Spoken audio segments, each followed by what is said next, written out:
স্নানযাত্রা। গোটা দেশের মতো বাঁকুড়াতেও ধুমধাম করে চলছে এই উৎসব উদযাপন। প্রথা মেনে ইসকন পরিচালিত বাঁকুড়া শহরের লালবাজার নামহট্ট সংঘের উদ্যোগে শ্রী শ্রী জগন্নাথ দেবের স্নানযাত্রা অনুষ্ঠিত হল শনিবার। নাম সংকীর্তনের মধ্য দিয়ে চলল জগন্নাথ দেবের আরাধনা। নাম সংকীর্তন চলাকালীনই জগন্নাথ, বলরাম ও সুভদ্রাকে স্নান করানো হয় এদিন। স্নানযাত্রা উপলক্ষে এদিন সকাল থেকে লালবাজার নামহট্ট সংঘে ছিল ভক্তদের উপচে পড়া ভিড়।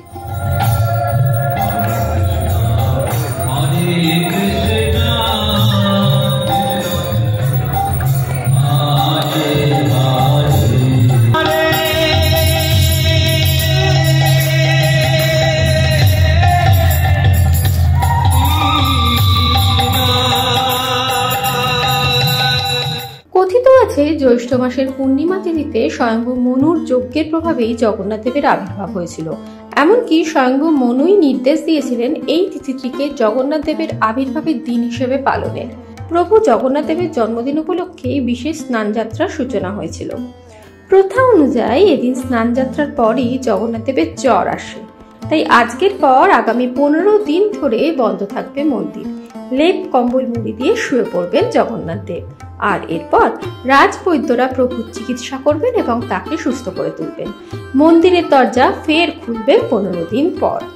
আমাদের ইসকন লালবাজার নামহট্ট সংঘে, হরে কৃষ্ণ নামহট্ট সংঘে স্নানযাত্রার আয়োজন করা হয়েছে। কিভাবে করা হলো এখানে? এইটা জগন্নাথ বিগ্রহ যেখানেই থাকে সেখানে এটি করতে হবে স্নানযাত্রা। তাদের রথযাত্রা বেরোবে বাঁকুড়া শহরে আমাদের জগন্নাথ বিগ্রহ। তো রথ আরও 17 দিন পরে আছে। এখন আজকে স্নানযাত্রা উপলক্ষে, এটা হচ্ছে জ্যৈষ্ঠ মাসের পূর্ণিমা, এই উপলক্ষে জগন্নাথ, বলদেব, সুভদ্রাকে স্নান করানো হচ্ছে। সমস্ত ভক্ত, বৈষ্ণববৃন্দ সমস্ত নানা জায়গা থেকে এসেছেন এবং আমাদের মন্দিরে স্নানযাত্রা উৎসব অনুষ্ঠিত হচ্ছে। আর সারাদিন ব্যাপী কী কী অনুষ্ঠান রয়েছে? সারাদিন ব্যাপী সকাল থেকে পূজা পাঠ, তারপরে সকাল 10টা থেকে অভিষেক শুরু হয়েছে।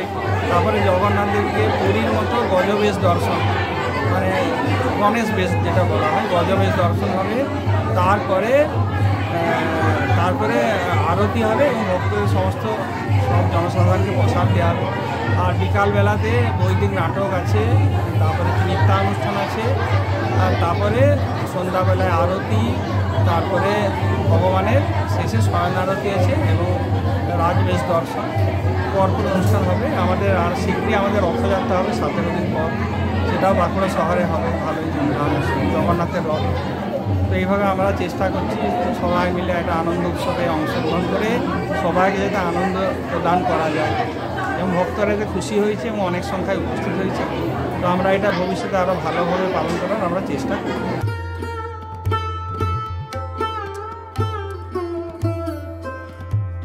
এই সময় ডিজিটাল।